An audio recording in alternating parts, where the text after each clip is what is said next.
नमस्कार, मैं सुरेश शर्मा। पूरी दुनिया की अर्थव्यवस्था उछल-पुछल के दिशा में चल रही है। अमेरिकी साम्राज्यवाद जिस तरीके से दुनिया को डील कर रहा है, खासकर ट्रंप के आने के बाद, वो अपने आप में बड़ी महापूर्ण की स्थिति है। लोग समझ नहीं पा रहे हैं, जब तक समझने की कोशिश करते हैं, चीज़ें बदल जाती है, ट्रंप का बयान बदल जाता है। युद्ध लगातार चल रहे हैं दुनिया में, चाहे रशिया यूक्रेन का मसला हो या ईरान और इज़राइल का हो, फिलिस्तीन का हो, जो भी। भारत के साथ ही अब वो स्थिति जो पहले हुआ करता था वो नहीं रहा। अब तो लगता है कि कभी भारत के नागरिकों को जंजीरों में पकड़कर यहाँ पहुँचाया जाता है, तो कभी यहाँ पर उसकी दी जाती है। मोदी की ज़बान खुल नहीं रही है, ट्रंप का नाम लेने को तैयार नहीं है। सीज़ फायर के नाम पर भारत को लगातार ब्लैकमेल किया जा रहा है, जो भी कहा जा रहा है, टैरिफ वार वगैरह। इन तमाम परिस्थितियों में जो एक नई चीज़ उभर के सामने आई है, वह है पूरे विश्व में एक अशांति का माहौल। बहरहाल मेरे साथ हैं एएफसू के जुड़े हुए एक लोग भी हैं और कोचिंग इंस्टीट्यूट चलाते हैं। इनसे जानते हैं कि अमेरिकी साम्राज्यवाद का क्या दौर चल रहा है और क्या स्थिति है।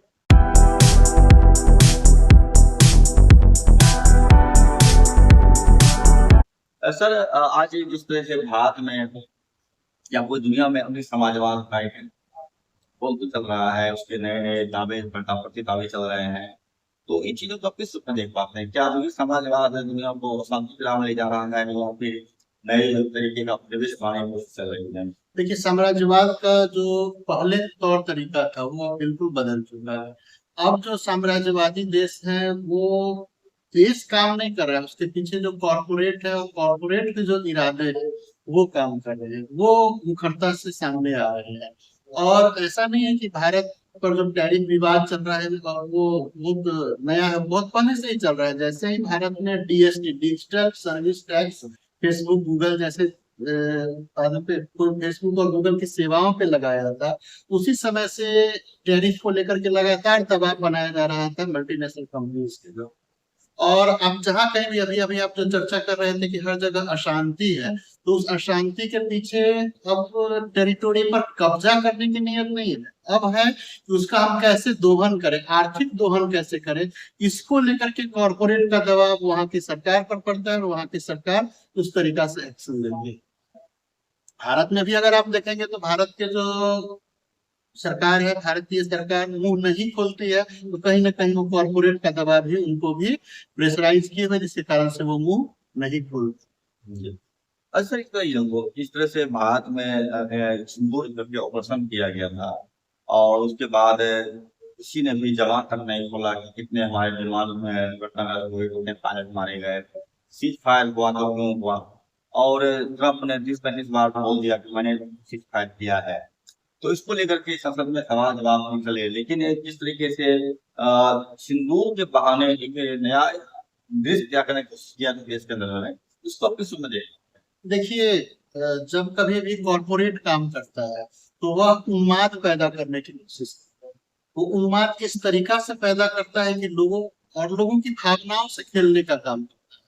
भौतिकता गौन पड़ जाती है, भावनाएं हावी हो जाती है, तो पूरे देश में राष्ट्रवाद का एक उन्माद खड़ा किया जाता है और उस उन्माद को प्रचारित करके, उस उन्माद को बढ़ा करके और फिर वो उनको अपने आर्म्स बेचने रहते हैं, उनको अपनी अपनी डील करनी रहती है। तो इस तरह की घटनाएं हर जगह होती है, केवल भारत में ऐसी नहीं हो रही। अभी अभी आप देखो कंबोडिया थाईलैंड में इसी तरह का युद्ध हुआ और आप देखिएगा कि वहां पर भी जो जितने भी डिफेंस के जो जुड़े हुए कॉर्पोरेट्स है वहां पर अस्त्रों शस्त्रों का निर्यात आयात करेंगे। उसी तरह से आप मिडिल ईस्ट में देखिए, पूरा मिडिल ईस्ट को अलग अलग गुट में बांट करके, जहां पर शियाओं की सरकार है वहां सुन्नियों को विरोधी बना दिया जाता है, जहां पर सुन्नी की सरकार है वहां शियाओं को विरोधी बना दिया जाता है और वहां पर लड़ाई लड़वाई जा रही है। और अल्टीमेट एम किसका पूरा हो रहा है? साम्राज्यवादियों का अल्टीमेट एम पूरा हो रहा है। वो वहां पर अपने लिए स्पेस तलाश करते हैं। आपसी जो जहाँ कहीं भी, जैसे एशियाई समाज को अगर आप देखिएगा तो बहुत सारी चीजों पर बटा हुआ है, बहुत सारे नस्ल पर, धर्म पर, भाषा पर बटे हुए हैं। यूरोप की तरह नहीं है कि यूरोप में भाषा भाषी एक देश बना करके रखते हैं। तो उस तरह के जितने भी ग्रुप हैं, जितने भी अलगाव हैं, उन सारे अलगावों के बीच में विभेद पैदा करके और तब इस तरह की भावनाओं को भड़काया जाता है और फिर एक ग्रुप को दूसरे ग्रुप से लड़ा दिया जाता है और फिर वहां पर उनके अपने अपने जो मंसूबे होते हैं वो मंसूबे साधे जा रहे हैं। अभी अभी आप सिंदूर की चर्चा कर रहे थे कि सिंदूर, ऑपरेशन सिंदूर के समय देखेंगे कि अमेरिका लोकतंत्र की दुहाई देता है, मीडिया के फ्री होने की दुहाई देता है।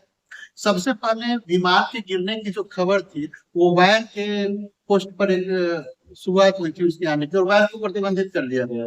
उसके बाद हिंदू में विजेता से कि हिंदू के डिजिटल प्लेटफॉर्म पर ये खबर आई, उसको भी रोक दिया गया और बाद में बात ही दबा दी गई और फिर बाद में धीरे धीरे धीरे जाकर के बात उजागर हुई। तो ये सारा खेल कॉर्पोरेट का है। तो आपका है कि भारत में जो कॉर्पोरेट से इस तरह से हावी है कि मतलब सरकार नियंत्रण कर रही है, एकदम नियंत्रित कर रही है। अगर कॉर्पोरेट का हित नहीं होगा तो सरकार को तो अपनी सॉवरेनिटी, भारत सरकार तो सॉवरेन है। हमारा जो संविधान का प्रियम्बल है वो सॉवरेन बतलाता है, वो संप्रभु बतलाता है। फिर खुलकर के संसद में या संसद के बाहर ही प्रधानमंत्री क्यों नहीं कहे कि ट्रंप जो है वो झूठ बोल रहे हैं? वो तो कहना चाहिए था, लेकिन आखिर कोई ना कोई तो दबाव है जिसके कारण से वो कह रहे हैं। वो इस बात से एकदम बचते जा रहे हैं। अब तो संसद का सत्र भी समाप्त होने की स्थिति में, अब संसद समाप्ति होगा सत्र, फिर भी अभी तक वो नहीं हुए। उन्हें पूरे संसद के भाषण में, लोकसभा में जो उन्होंने स्पीच दिया उस स्पीच पे एक बार भी नहीं कहा कि ट्रंप जो है वो झूठ बोल रहे हैं। और ट्रंप के यह जो बयान है कि मैंने भारत और पाकिस्तान के बीच के युद्ध को रुकवाया, सीज फायर करवाया, हो सकता है कि वो कुछ दिनों में अर्धशतक पूरा करे, फिर आगे चल करके शतक पूरा करे। हो सकता है कि इसके लिए ट्रंप को नोबेल प्राइज से नवाजा जाए, लेकिन भारतीय प्रधानमंत्री ने तो मुंह नहीं खोला। क्या दबाव है? तो एक चीज अलग है, ये भारत की वो विदेश नीति रही है सदैव से। 47 के बाद से ही नेहरू जी आए थे, उसके बाद से ही कहीं न कहीं ये सोवियत संघ के तरफ झुकाव लेते हुए रहा था। अब जो ट्रंप लगातार इस पर दबाव डाल रहा है कि रूस से तेल नहीं खरीदना है, रूस से संबंध नहीं रखना है, और अगली रिपोर्ट आती है कि भारत की जो कंपनियां हैं रूस तेल बनाने बंद कर दिया है। तो रूस के बिना, जिसके साथ हमारा दशकों से संबंध रहा है, कतर के युद्ध में रूस ने ही हमें बचाया था अमेरिकी के प्रकोप से। तो आज भारत की जो विदेश नीति है वो अमेरिकी की तरफ झुकाव दिखता हुआ नजर आ रहा है। लेकिन इसमें अगर रूस से हमारी दोस्ती टूटती है तो किस रूप में देख पाते हैं? देखिए, भारत की जो विदेश नीति थी, मैं इस बात से सहमत नहीं हूँ कि रूस की तरफ झुक। भारत की विदेश नीति जो थी वो एक तटस्थता की विदेश नीति थी। भारत ने नाम आंदोलन को आगे बढ़ाया था नेहरू जी के नेतृत्व में। हम गुट निरपेक्ष रहेंगे, हम किसी भी गुट में शामिल नहीं होंगे। और उस दौरान भारत जितने भी मुल्क आजाद हुए थे 1940 से 60 के बीच में एक लहर पैदा हुई थी और उस समय पूरा विश्व में उपनिवेशवाद से मुक्ति का संघर्ष सफल हो रहा था। तो भारत उन सभी को नेतृत्व दे रहा था।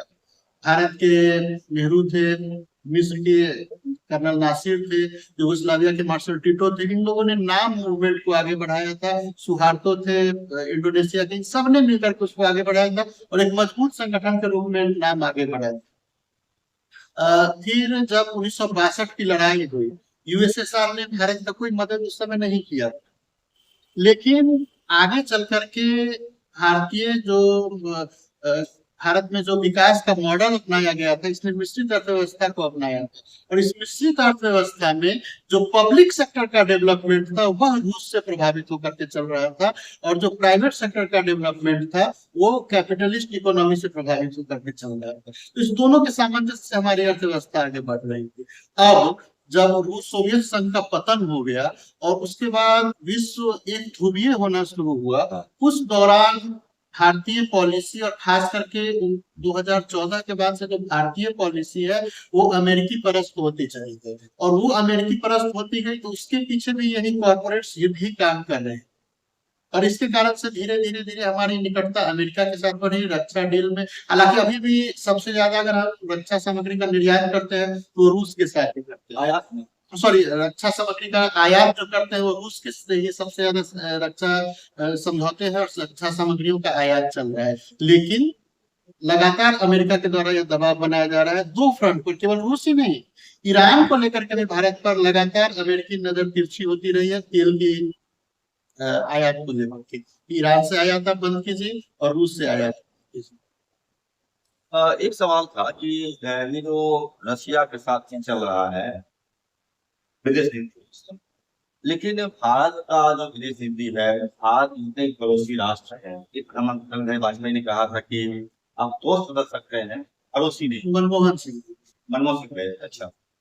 तो अभी जो है आपको भारत के जितने भी पड़ोसी राष्ट्र हैं, श्रीलंका हो, नेपाल हो, म्यांमार हो, तमाम देशों के साथ भारत का जो दुश्मनी रिश्ता हो गया है, जो आपको ग्रहण करता था, तो इसको किस रूप में देख पा रहे हैं कि भारत विदेश नीति? जैसे देखिए, कांग्रेस की सरकार थी तो उसने या यूपीए के समय में सार्क को प्रमुख बनाया गया, सार्क को महत्ता दी गई थी और सार्क देशों के द्वारा, सार्क देशों के संगठन में पाकिस्तान भी शामिल था और इसके थ्रू पाकिस्तान के साथ भी लड़ तो हम नहीं सकते हैं सबसे, हमेशा लड़ते रहेंगे तो हमारा विकास बाधित होगा और पड़ोसी का भी विकास बाधित होगा। तो एक मंच पर आकर के इस संघर्ष को कम करने की कोशिश की गई, लेकिन जैसे ही आपको याद होगा 2014 में जब मोदी जी का शपथ ग्रहण हो रहा था तो उन्होंने सार्क नेशन के जितने भी राष्ट्राध्यक्ष थे उनको इन्वाइट किया और उसी समय से सार्क को इरिलीवेंट बनाना उन्होंने शुरू कर दिया। तो आज सार्क एकदम इरिलीवेंट हो चुका है और सार्क के इरिलीवेंट होते के साथ ही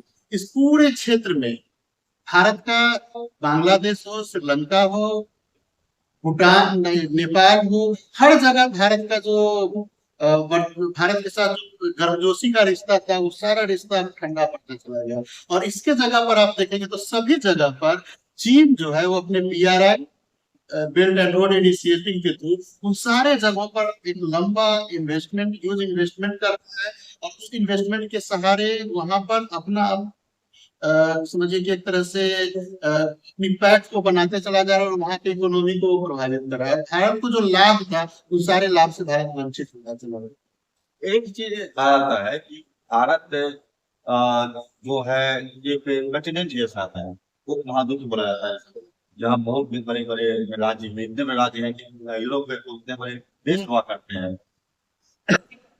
तो एक अर्थशास्त्री थे, उन्होंने कहा था कि भारत में जो सत्ता है ये भारत के अंदर ही अब एक उपनिवेश पैदा कर रही है, तैयार कर रही है। एकदम कि भारत के अंदर उपनिवेश एक्चुअली क्या हुआ, हमारा जो राष्ट्रीय संघर्ष चल रहा है और उस राष्ट्रीय संघर्ष के दौरान हमारे जो राष्ट्रवाद की उत्पत्ति हुई, जैसे यूरोप में जब राष्ट्रवाद की उत्पत्ति हुई है तो वो भाषा के आधार पर थी, धर्म के आधार पर, लेकिन भारत में जो राष्ट्रवाद की उत्पत्ति हुई थी वो पूरे भारतीयों को जोड़ने के लिए हुई थी। उसके पीछे जो कारण था वो यूरोपीय उपनिवेशवाद था, उसकी प्रक्रिया में भारतीय राष्ट्रवाद का जन्म हुआ था और भारत में इस तरह की तमाम विभिन्नताएं और उस विभिन्नताओं के बीच जो यूनिटी है वही भारत की खूबसूरती है। और हमारे पूरे राष्ट्रीय आंदोलन की ये एक समझ के थाती है हमारे पास कि हम एक राष्ट्र के रूप में, भारतीय के रूप में, चाहे वो तमिल बोलने वाले तमिलनाडु के लोग हों, चाहे वो मलयालम बोलने वाले केरल के लोग हों, चाहे कर्नाटक के लोग हों, चाहे वो जम्मू कश्मीर के हों, चाहे हिंदी भाषी क्षेत्र के हों, सभी एक दूसरे से जुड़ा हुआ महसूस करते हैं। वो जोड़ने वाला चीज भारत है। तो यहाँ पर वो हाँ, ये बात अलग है कि विकास के क्रम में क्षेत्रीय विषमताएं भी बनती हैं, जो पेरिफेरी के राज्य है वो धीरे धीरे धीरे कम विकास हुआ है, लेकिन इसका मतलब ये नहीं कि भारत में किसी तरह की उपनिवेशवाद चल रहा है। ऐसा नहीं। एक चीज दिखा था, जैसे कि मैंने एक लेखक का किताब मैंने पढ़ा था, उसमें लिखा हुआ था, एक प्रकार नहीं बताया था कि जैसे कि हम यहाँ पार्ले खाते हैं तो पार्ले की बिस्किट एक ऐसा बिस्किट है जो नॉर्मली हम लोग खाने नहीं जाता है, खाता है। लेकिन यही बिस्किट अगर आदिवासी, छत्तीसगढ़ के बस्तर के आदिवासी खाते हैं घर में, तो सवाल उनका है कि अरे ये लोग ब्रांडेड चीज खा रहा है, बहुत बड़ी चीज खा रहे हैं, लगता है कि बहुत बड़ा मैंने। तो एक चीज का लग रहा है ये डिवाइड, आप जिस बात की चर्चा कर रहे हैं डिवाइड है। भारत में जो अमीर है वो लगातार अमीर बनते जा रहे हैं और जो गरीब है वो लगातार गरीब बनते जा रहे हैं। जिस डिवाइड की चर्चा इंडिया वर्सेस भारत के रूप में की जाए कि शहरी क्षेत्र जो है वो डेवलप होते चला जा रहा है और ग्रामीण क्षेत्र जो है वो धीरे धीरे धीरे धीरे विपन्न होते चला जा रहा है। जैसे आप बिहार का ही बात कर सकते हैं, बिहार में देखिएगा तो बड़े पैमाने पर यहाँ के लोगों का पलायन हो रहा है। आप बेरोजगारी के कारण यहाँ का जो कृषि में ज्यादा संभावना नहीं है, इस कारण से तो लगातार मजदूरों को यहाँ पर कोई काम नहीं मिल पा रहा, जिसके कारण वो लगातार अलग अलग जगहों पर, चाहे वो तमिलनाडु में जाए, महाराष्ट्र में जाए, हर जगह वो जा रहे हैं। और जो जो क्षेत्र विकास के क्रम में पिछड़ते चले गए हैं, उन जगहों पर ये खाई आपको ज्यादा देखने को मिलेगी। बिहार में भी आप जाकर के देखेंगे तो जो राजधानी का क्षेत्र है, यहाँ पे राजधानी के आसपास के जो डिस्ट्रिक्ट है, जैसे पटना है, फिर मुजफ्फरपुर है, उधर नालंदा है, इस सब जगहों में देखिएगा तो अलग रूप दिखेगा। वही आप अररिया सुपौल के साइड में चले जाएंगे तो वहां पर बहुत कम विकास का दिखेगा। तो ये हर जगह दिख रहा है, ये डिवाइड है। जरूरत है इन जगहों को विकसित करने, विकसित करेंगे। विकसित के समाज का मतलब विकास का सवाल बन रहा है। विकास के नाम पर जो जैसे कि अभी छत्तीसगढ़ में एक हसदेव जंगल है, उसके लाखों पेड़ काट दिए गए। हैदराबाद में कांग्रेस की सरकार है, उसने वहां पर जो है जंगल को उखाड़ के फेंक दिया है। आपको अभी पटना बिहार की बात करें, अभी बरसात हुई है सप्ताह पहले, एक सप्ताह पहले, उसमें अभी तक चल रहा है। पूरा पूरा मोहल्ला मोहल्ला पानी में छुआ हुआ है। और दुनिया के नक्शे पर कहा जाता है कि दुनिया का प्रदूषित शहर बिहार का पटना राजधानी है। तो सवाल मेरा ये उठता है कि विकास की परिभाषा क्या, क्या रोड बनाना विकास है, क्या मेट्रो पटना बन रहा है ये विकास के नाम में पैमाने मानते हैं, या फिर विकास स्कूल लगातार बंद हो रहे हैं, आपको मेंटल स्थिति बहुत ज्यादा खराब हो रही है, तो क्या? देखिए, विकास का जो संभावना है आज के समय में धीरे धीरे बहुत जटिल होता चला रहा है। और वहां पर भी आप देखिएगा तो एक सामान्य व्यक्ति को क्या चाहिए। सबसे पहले अगर पहले एनसीईआरटी का बुक अगर आप पढ़ते होंगे तो गांधी जी की जल्दी करके उसमें लिखा रहता था, उसमें था कि आप कोई भी कदम उठाते हैं तो सबसे पहले गांधी जी का एक संकल्प था कि आप कोई भी कदम उठाते हैं तो आपकी नजर में वो व्यक्ति होना चाहिए जो सबसे दबा पिछड़ा व्यक्ति है, और उसके लिए वो कहाँ तक बेनिफिट पहुंचा पाएगा। आज के समय में आप देखिएगा तो विकास का जो प्रश्न है, जैसे आम आदमी को किस चीज की जरूरत है, शिक्षा की जरूरत है, स्वास्थ्य की जरूरत है। अब आप जितना भी पब्लिक सेक्टर के अस्पतालों को देखें या पब्लिक सेक्टर का जो स्कूल है उसको देखें, दोनों का लगातार पतन होते चला जा रहा है, बंद नहीं हो रहा है, पतन होते जा रहा है। शिक्षा की क्वालिटी, शिक्षा की जो व्यवस्था है, वो सारा कुछ उसका पतन हो चुका है। आप देखिएगा वहां पर जाकर के कभी खड़ा होकर के देखेंगे कि वहां पर जो बच्चे पढ़ रहे हैं वो बच्चे का इकोनॉमिक बैकग्राउंड क्या है, उसका अगर आप आर्थिक बैकग्राउंड देखेंगे तो वो समाज के सबसे कमजोर वर्ग के बच्चे वहां पर जा रहे हैं। और किसी भी टैक्स पेई के बच्चे या किसी भी अच्छे मतलब कि जो अच्छे पैसे कमा रहे हैं उनके बच्चे वहां पर आपको नहीं दिखते, वो सारे पब्लिक सेक्टर के को छोड़ करके प्राइवेट सेक्टर की तरफ बढ़ गया। तो धीरे धीरे इस प्रकार से शिक्षा व्यवस्था को चौपट कर दिया गया है। आप महाविद्यालय शिक्षा में भी जाकर के देखिए, उच्च शिक्षा में भी जाकर के देखेंगे तो वही स्थिति है, कॉलेज की वही स्थिति है, यूनिवर्सिटी की भी वही स्थिति बनते चली जा रही है।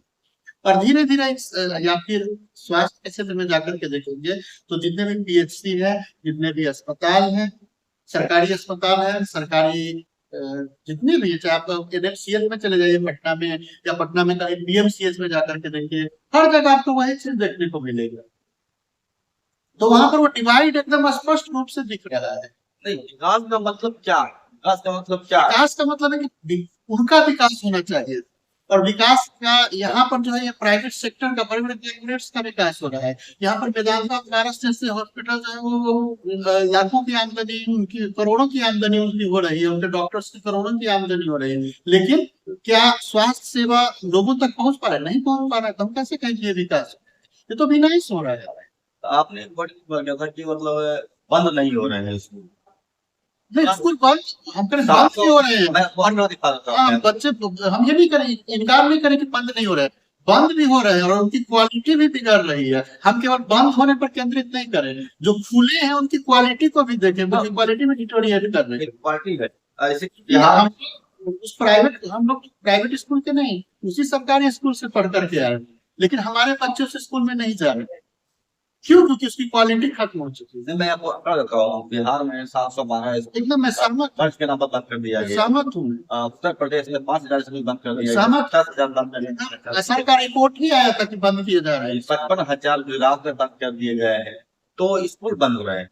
मेरा मत आपसे ये रहेगा सर, कि ये जो ओवरऑल प्रोसेस दिख रहा है और अभी जो एक सुप्रीम कोर्ट के जज का भी स्टेटमेंट आया था एक राहुल गांधी के संदर्भ में एक फैसला देते हुए सवाल उठ रहा है कि जब चुनाव में भी चुनाव लोकतंत्र की सबसे बड़ी बुनियादी चीज मानी जाती है। ये शर्त होता है कि लोकतंत्र है मतलब चुनाव हो रहे हैं। अब जब लोकतंत्र यहाँ पर है, चुनाव यहाँ हो रहे हैं, लेकिन लगातार जो 10 साल से हो रहा है, राहुल गांधी तो काफी एग्रेसिव है उसके नाते, तो वो बता रहे हैं कि किस तरह से चुनाव आयोग मैनेज हो करके वर्क कर रहा है। और बिहार में एसआईआर चल रहा है जिसमें फर्जीवाड़े भयानक तौर पर है, जिसका नाम कटेगा पता नहीं चल रहा है, और म्यांमार और बांग्लादेश के नाम ले लेकर के यहाँ पर किया जा रहा है। अब जब राहुल गांधी को जब स्पीकिंग करते हैं आपको पार्लियामेंट में, तो वहाँ बोलने नहीं दिया जाता है, माइक बंद कर दिया जाता है। जब वो बाहर बोलते हैं तो सुप्रीम कोर्ट की जज तरफ से कहना था कि बाहर मत बोलिए, संसद में बोलिए जाए।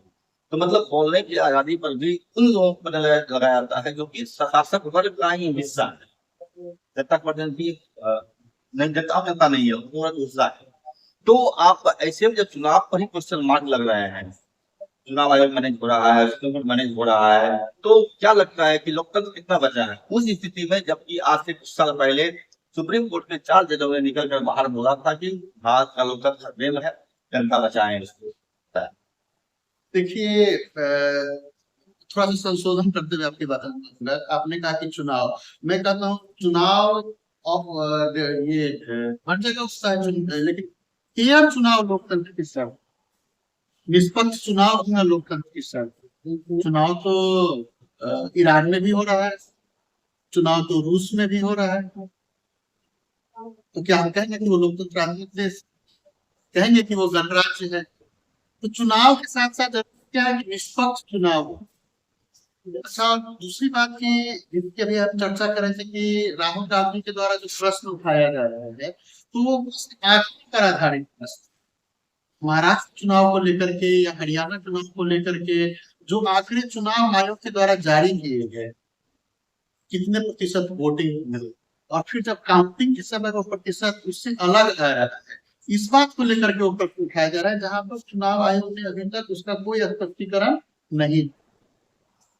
जहां तक सर्वोच्च न्यायालय की आप बात कर रहे हैं, तो अभी अभी हम 4 जजों की बात कर रहे थे, जिन 4 जजों ने ये बात कहा है कि लोकतंत्र खतरे में है, वही जब चीफ जस्टिस के पद पर उन्हीं में से एक जज जाते हैं, तो उन्होंने लोकतंत्र का क्या कबाड़ा किया, वो कहने के वो मतलब शब्द ही नहीं बचता है कि उसके लिए क्या शब्द कहा जाए, पद पे रहते हुए भी और पद से हटने के बाद, तो वो तो बात ही कर।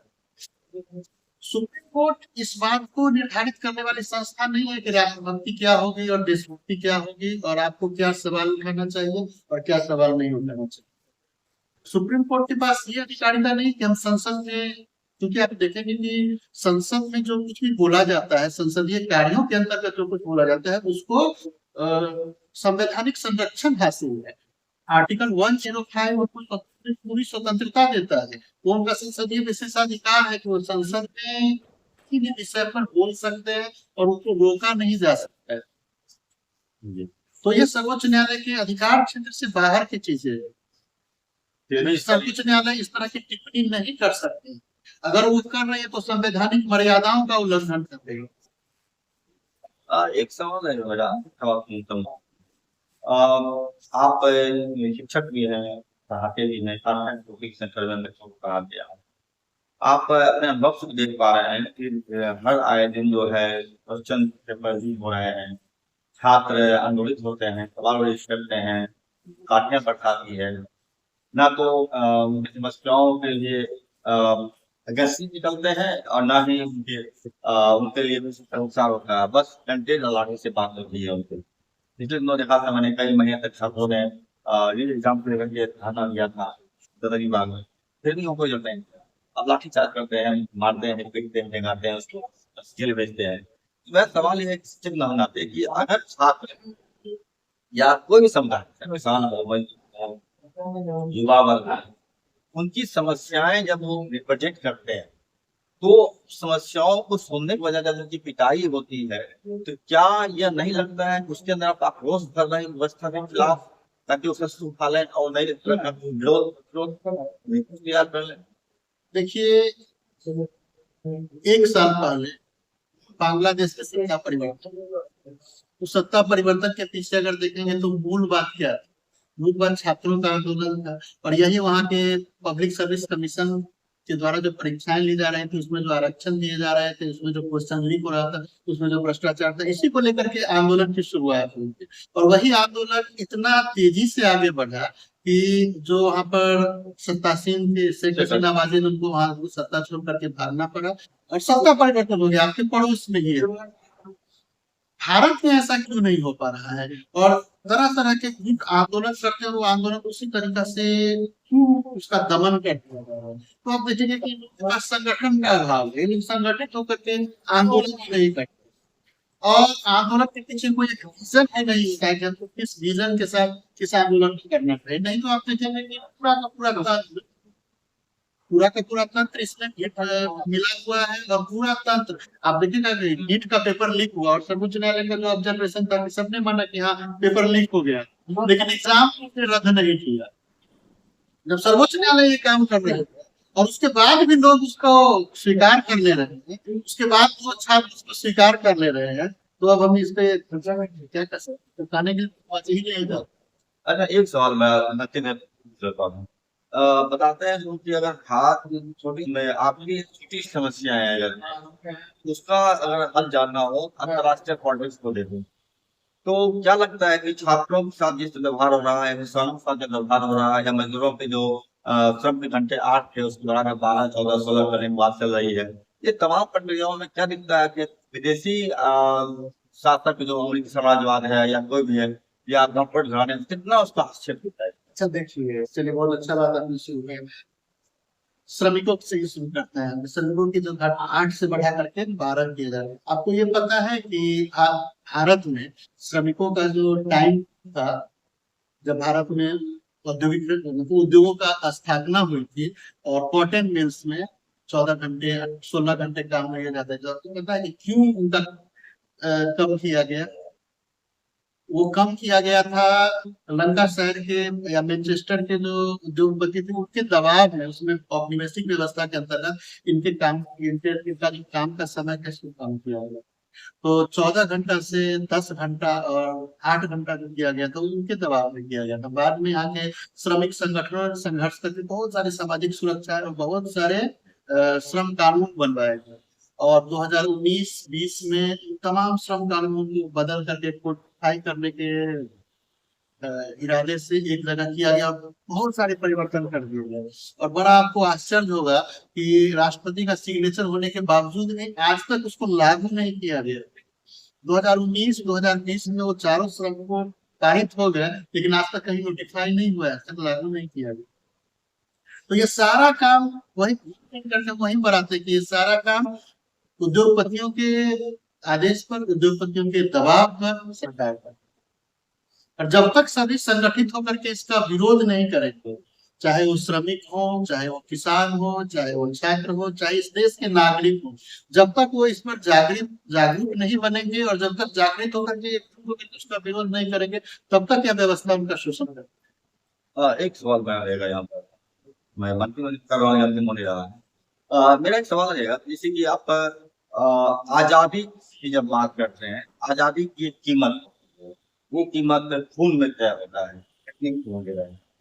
हम अगर चीन की बात करें, हम अगर तो चीन में भी लगभग जब 44 करोड़ उसकी आबादी थी तो 10 करोड़ लोग उसको मारे गए थे चीनी क्रांति 49 हुआ था। रशिया की बात करें हम, अभी उसको बता रहे थे कि लगभग हर घर से एक आदमी शहीद हुआ था उस परिवार में। आप अगर फ्रांस की बात करें, फ्रांसीसी क्रांति में लोग मारे गए थे बहुत सारे लोग। भारत की जो आजादी मिली आपको, इसमें बहुत कम ही लोग जो है इस मूवमेंट से जुड़े रहे, जिस कारण से लोग इसका मूल्य और समझ नहीं पा रहे हैं। क्या लग रहा है कि आजादी की कीमतें आप जिस चीज की बात करें वो क्रांति का मतलब होता है व्यवस्था में परिवर्तन, और आजादी का मतलब होता है सत्ता में परिवर्तन। सॉवरेनिटी कभी कहीं और, वहां से सॉवरेनिटी आपके सिंह हो। तो आप देखेंगे कि पूरा हमारा नेशनल मूवमेंट चल रहा था, वो एक बार्गेनिंग चल रही थी। 1773 से रेगुलेटिंग एक्ट के द्वारा जो यहाँ पर गवर्निंग काउंसिल बनाई गई थी वो धीरे धीरे रिफॉर्म करते हुए 1935 के गवर्नमेंट ऑफ इंडिया एक्ट के द्वारा जो पार्लियामेंट में बदलती है उसी में बार्गेनिंग की जा रही है कि भारत का कितना प्रतिनिधित्व होगा, भारत को कितनी सॉवरेनिटी मिली है। लगातार उसके लिए कांग्रेस संघर्ष करते थे और कांग्रेस एक मुद्दे पर जाकर के बार्गेनिंग करते थे। तो ये सत्ता परिवर्तन क्रांति नहीं थी, क्रांति होता व्यवस्था। क्रांति का मतलब व्यवस्था परिवर्तन, मतलब कानून और समाज के चलाने की जो व्यवस्था को बदला। तो वो कुर्बानियां जो थी वो लोगों ने दी थी व्यवस्था परिवर्तन के लिए। यहाँ पर बुर्जुआ मध्यम वर्ग ने आजादी हासिल की थी, सत्ता में भागीदारी केवल हासिल थी। वो व्यवस्था परिवर्तन बाकी है और व्यवस्था परिवर्तन तब तक नहीं होगा जब तक कि सभी एकजुट होकर के संघर्ष करेंगे। बहुत बहुत शुक्रिया आपका, आपने चीजें बताया। ये थे सार्थक समाज से और या इससे जुड़े हुए हैं जो शांति की बात करते हैं, और इन्होंने बताया चीजें कि जब तक व्यवस्था परिवर्तन नहीं होता है तब तक सत्ता परिवर्तन कोई ज्यादा मायने नहीं रखता है, चीजें ऐसे ही चलती रहती है। आप चैनल देखिए, लाइक कीजिए, शेयर कीजिए, आपसे जुड़े रहिए, और बातचीत कैसी लगी आपको इस पर कमेंट जरूर कीजिए। बहुत बहुत शुक्रिया देखने के लिए आपका।